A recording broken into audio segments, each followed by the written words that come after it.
सौभाग्यशाली गुरुमुखों, शुभ श्री आगमन श्री प्रेमी महात्मा जी का परम शांति द्वार। तो आइए हम सब गुरुमुख जन प्रेम पूर्वक बैठकर इस दिव्य सत्संग का लाभ प्राप्त करें। बोलो जयकारा बोल मेरे श्री गुरु महाराज की जय। श्री परमहंसों की दिव्य झांकी को मन मंदिर में बसाते हुए प्रेम सहित मिलकर बोलो श्री गुरु महाराज की जय। आज परम शांति द्वार में हो रहे सत्संग समागम के उपलक्ष्य में श्री हजूर सद्गुरु दाता दयाल जी की ओर से आप सब गुरुमुखों को प्रेम भरी शुभ आशीर्वाद।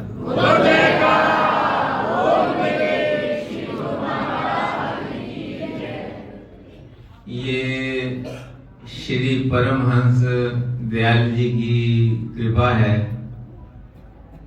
जो हम सब गुरुमुख जन परम शांति द्वार में श्री परमहंसों के चरण कमलों में बैठकर उनका शुभ आशीर्वाद प्राप्त कर रहे हैं और उनका दर्शन प्राप्त कर रहे हैं।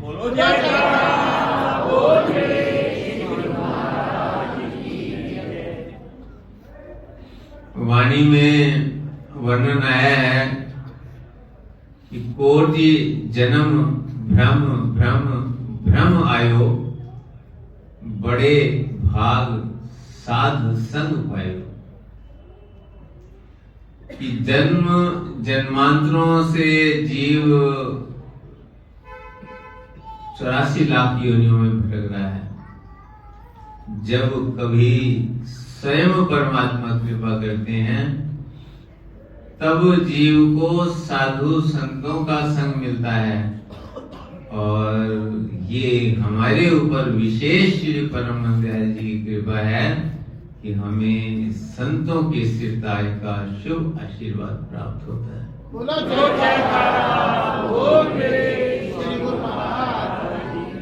हम जीवों के कल्याण के लिए स्वयं पार ब्रह्म परमेश्वर श्री परमहंस दयाल जी के रूप में इस धराधाम पर प्रकट हुए और जीवों के कल्याण के लिए ही श्री आनंदपुर दरबार की ये दिव्य रचना रचाई, जहां आकर युगों युगांतरों तक जीव भक्ति और रूहानियत का लाभ प्राप्त करते रहेंगे। ये ही महापुरुषों का इस संसार में उपकार है। जिस प्रकार श्री सद्गुरुदेव दाता दयाल श्री पंचम पातशाही जी महाराज के वचनों में वर्णन है कि जिस प्रकार माता पिता अपने बच्चों के लिए ऐसे साधन बनाकर देते हैं ताकि वो सुख समृद्धि से सदा भरपूर रहे और उनका जितना भी परिश्रम होता है वो इसीलिए होता है, जितना भी उनका अंतर से भावना होती है, अभिलाषा होती है कि उनके जो संतान है वो सदा सुखी रहे, समृद्धि से भरपूर रहे। तो श्री सद्गुरुदेव महाराज जी फरमाया करते थे कि ऐसे ही महापुरुष जो जीव के सच्चे माता पिता हैं वो जीव को आत्मिक समृद्धि से परिपूर्ण करने के लिए साधन बनाते हैं। उनके हृदय में यह अभिलाषा होती है कि जो जीव उनकी शरण तक पहुंच गए हैं, जो उनकी छत्र छाया में आ गए हैं, वो सदा परम आनंद से परिपूर्ण रहे, वो आंतरिक खजाने से भरपूर रहे, रूहानी खजाने से भरपूर रहे। क्योंकि दुनिया का जो धन है, दुनिया की जो संपदा है वो तो क्षण भंगुर है।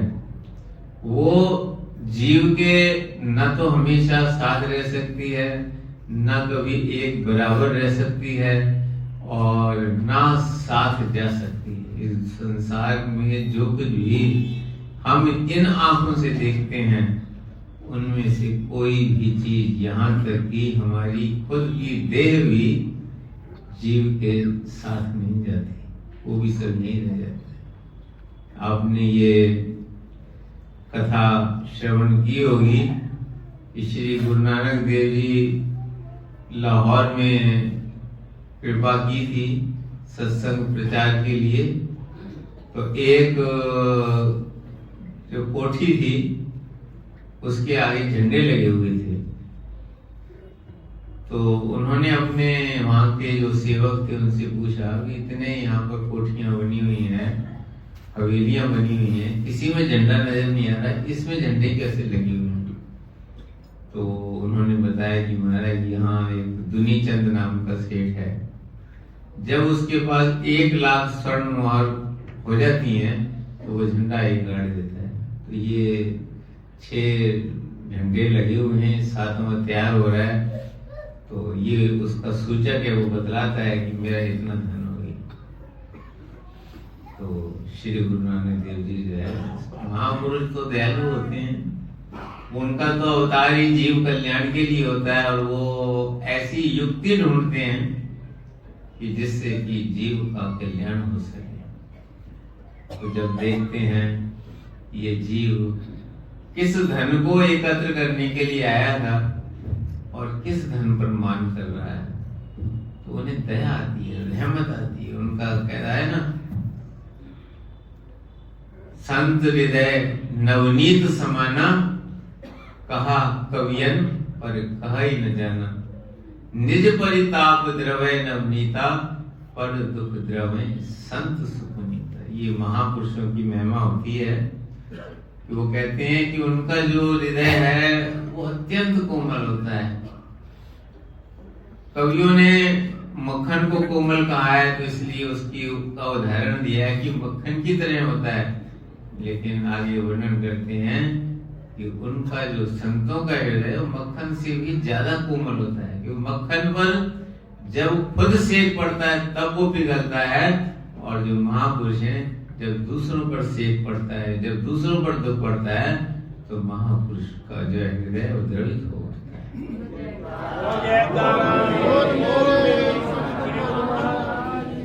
आपने श्री हजूर सदगुरुदेव महाराज जी के पावन वचनों में या संत जनों के द्वारा श्रवण किया होगा कि जिस समय ये अभी कोरोना की बीमारी आई थी, तो उस समय श्री सदगुरुदेव दाता दयाल जी ने ये वचन फरमाए कि एक दिन वो ध्यान में बैठे हुए थे। उस समय सबके लिए नियम बनाया हुआ था कि जो आजकल बीमारी चल रही है, तो श्री गुरु महाराज ने सबको घर घर संदेश भेजा था कि 1 घंटा सुबह भजन पर बैठे, 1 घंटा शाम को भजन पर बैठे, क्योंकि सब लोग घरों में बंद ही थे, बाहर निकलना बंद था। तो अपने समय को सकारत करें। तो श्री गुरु महाराज जी फरमाते हैं कि एक दिन ध्यान पर बैठे हुए थे, ध्यान पर बैठे हुए थे तो श्री परम हंसदयाल जी साक्षात प्रकट हुए और उनको वहां ले गए जहां पर 5 पातशाही विराजमान थे, और फरमाया सबके सामने कि आप सबको पहले 1 घंटा भजन करने के लिए बोलते हो, अब सबको ये हमारी आज्ञा सुनाओ कि 1 घंटा नहीं, अब आगे से 2 घंटे भजन सबको मुक्त किया जाए। तो देखो कितनी उनकी दयालुता है कि उन्होंने साक्षात प्रकट, उनकी जो है निगाह है, उनकी जो दृष्टि है हम सेवकों पर हर समय बनी रहती है। श्री हजूर सदगुरुदेव महाराज जी ये वचन फरमाते हैं कि कोई ये सेवक ना समझे कि मैं तो गुरु की सेवा कर रहा हूँ, गुरु के हुक्म में चल रहा हूँ, पर मुझे भी कोई देख रहा है कि नहीं देख रहा।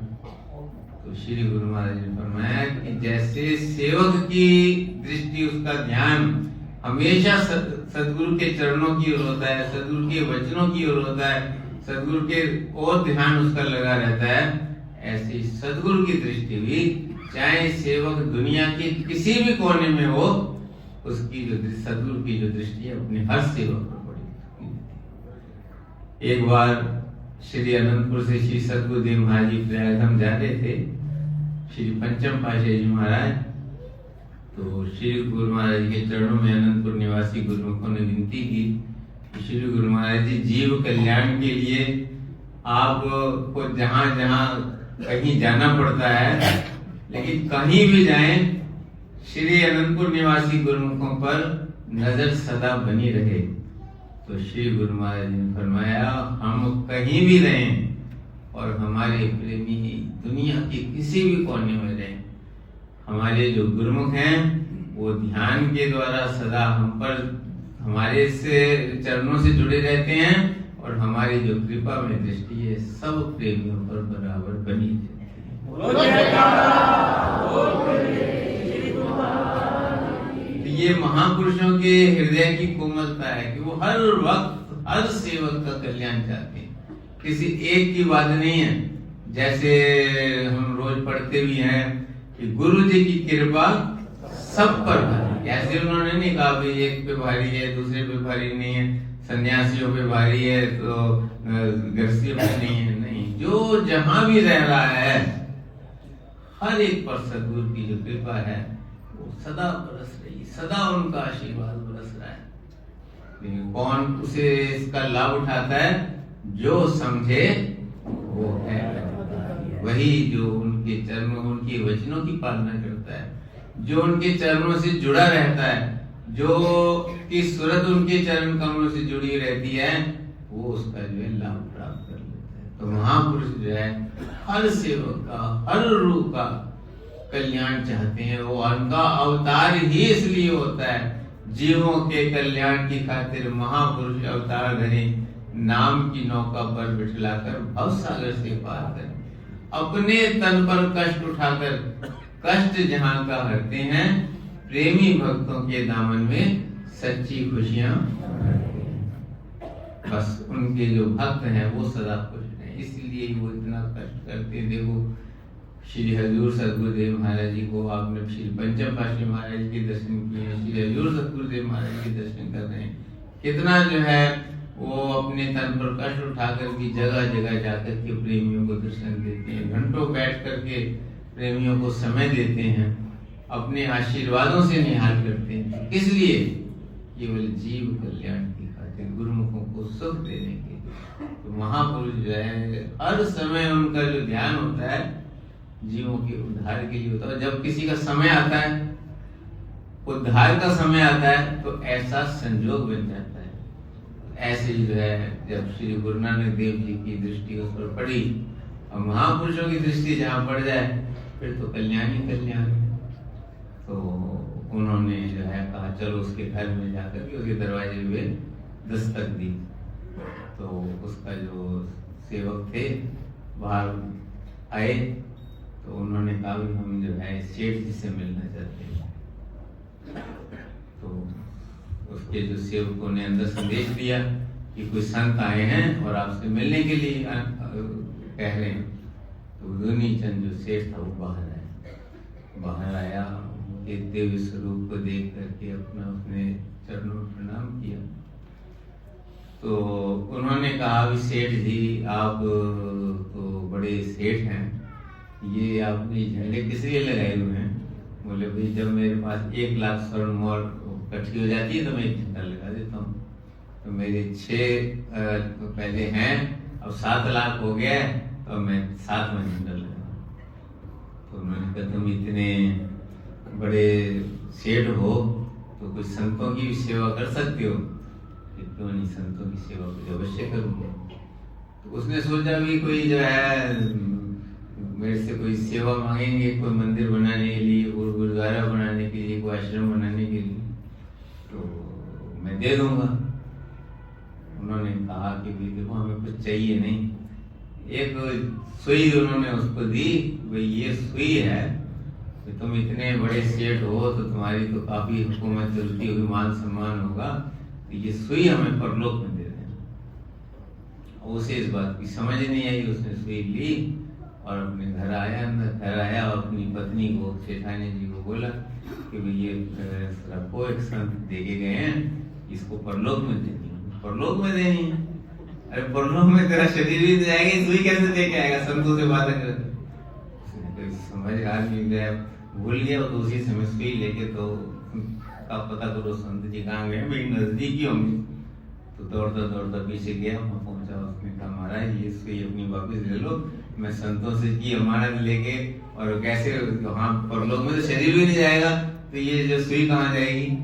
तो उन्होंने कहा जब ये सुई नहीं जा सकती, ये शरीर नहीं जा सकता, तो ये जो लाखों स्वर्ण महरों को तुम मान करता वो साथ जाएगी।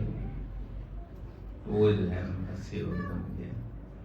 तो महापुरुष जो है ये वो खजाना बख्शते हैं, वो चाहते हैं कि ऐसे धन से आप भरपूर रहें, ऐसे खजाने से भरपूर रहें जो आपके हर वक्त साथ रहे, इस लोक में भी साथ रहे और परलोक में भी साथ रहे। तो महापुरुषों के वचन है कि साथ न चाले बिन भजन, बिखया सजती छाल, हर हर नाम कमावना नानक। एक प्रभु के नाम का जो है धन है, भक्ति का धन है, प्रभु के प्रेम का धन है, जो जीव के साथ जा सकता है, जो उसके हृदय को शांत कर सकता है। दुनिया का जो धन है वो इंसान के मन को शांति नहीं दे सकता। कितना कुछ इंसान कहता है चलो एक अच्छी कोठी बन जाए फिर मैं शांति से रहूंगा, लेकिन एक कोठी बन जाती है फिर थोड़े दिन बाद कहता है नहीं किसी और जगह पे अच्छी बड़ी कोठी बनाता हूँ, फिर किसी और चीज चाहिए, पैसा की कोई भी आदमी ये सोचता है कि हाँ मैंने बहुत कमा लिया आगे नहीं कमाऊंगा, फिर भी सोचता रहता है, दिमाग चलता रहता है कि और अब खाली क्या बैठ करूं, और आगे कैसे बढ़े, और आगे कैसे बढ़े। तो दुनिया की चीजों से इंसान का जो मन है वो कभी शांत नहीं हो सकता। कभी उन्होंने कहा जब एक हुआ तो 10 होते, 10 हुए तो 100 की इच्छा है, 100 पाकर भी संतोष नहीं, अब सहस होए तो अच्छा है। इसी तरह करते करते राजा के पद पर पहुंचा है, पद पाकर भी संतुष्ट नहीं, ऐसी ये गायन तृष्णा। जब लग इस घट में तृष्णा है तब तक प्रकाश नहीं होता, आयु सब क्षीण हो जाती है, तृष्णा का नाश नहीं होता, तृष्णा का नाश नहीं होता, संसार की इच्छाओं का नाश नहीं होता। तो कहते हैं मनुष्य की जो इच्छाएं हैं वो कितनी भी वो पूरी कर ले कभी पूरी हो ही नहीं सकती, वो हमेशा अधूरी रहती है। इसलिए इनको पूरा करने के लिए वो धन वो खजाना महापुरुष बख्शिश करना चाहते हैं जो इंसान का हृदय शांत हो जाए, उसके अंतर्मन में जो है परम आनंद की प्राप्ति हो जाए, और मरने के बाद नहीं जीते जी प्राप्त हो जाए। उन्होंने वर्णन किया कि आशा करता जग हुआ, आशा मरी न जाए, नानक आशा पूरियां जो सच्चे सोचते हैं। कि जब इंसान उस मालिक से मिल जाता है, जब उस धन को प्राप्त कर लेता है, तो फिर उसके अंदर जो है संसारी धन की इच्छा खत्म हो जाती है। शरीर के निर्वाह के लिए कार्य करता है, लेकिन उसकी तृष्णा शांत हो जाती है, तृष्णा की अग्नि शांत हो जाती है जब उसे असली धन मिल जाता है। जैसे बचपन में कंचे खेलते हैं, कोड़ियां इकट्ठी करते हैं, ये चीजें इकट्ठी करते हैं, जो उन्हें ज्ञान होता है कि ये तो कुछ भी नहीं, तुच्छ चीजें हैं, तो उनकी तरफ ध्यान हटने पड़ जाता है। फिर जब उसे पता लगता है असली सोना ये है, असली हीरा ये है, तो उनको संभाल के कुछ मत करते। तो ऐसे ही जो है तब तलक इंसान के अंदर मन के अंदर जो है संसार की इच्छा रहती है, जब तलक उसके हृदय के अंदर भक्ति का अमृत नहीं टपकता, जब तलक उसके अंदर ज्ञान की ज्योत नहीं जगमाती, जब तलक उसके हृदय के अंदर नाम के जो है खजाना प्रकट नहीं होता, तो वो तभी प्रकट होगा जब जीव सत्पुरुषों के वचनों के अनुसार चलेगा। महापुरुष जो है वही सच्चा धन देने के लिए, उसी समृद्धि से परिपूर्ण करने के लिए, आत्मिक रूप से हमें समृद्ध करने के लिए इस धरा धाम पर आते हैं। इसीलिए उन्होंने ये सारे साधन बनाए हैं, जगह जगह भक्ति के केंद्र बनाए हैं। जैसे आपका ये परम शांति द्वार है, इस पर जो है महापुरुषों की सदा से कृपा रही है, और आज भी वही कृपा गुरुमुखों पर बरस रही है।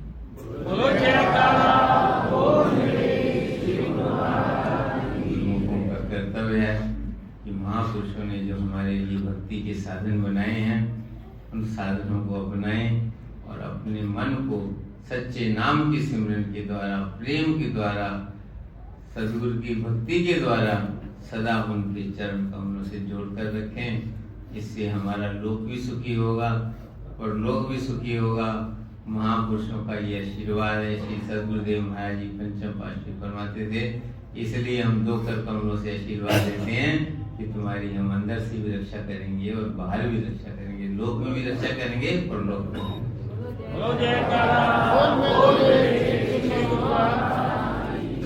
जैसे वो इतनी कृपा कर रहे हैं, इतनी दयालुता बरसा रहे हैं, इतना आशीर्वाद हम पर बरसा रहे हैं, हम सब भी दृढ़ता से भक्ति के पथ पर आगे बढ़ें और अपने जीवन का कल्याण कर महापुरुषों की प्रसन्नता के पात्र बने। बोलो जयकारा बोल मेरे श्री गुरु महाराज जी की जय। श्री अनंतपुर वासी भगवान की जय। इस दिव्य सत्संग को गुरुमुख जन तक अवश्य शेयर करें ताकि वह भी घर बैठे बैठे लाभ प्राप्त कर सकें। सभी गुरुमुखों को साप्रेम जय सच्चिदानंद जी।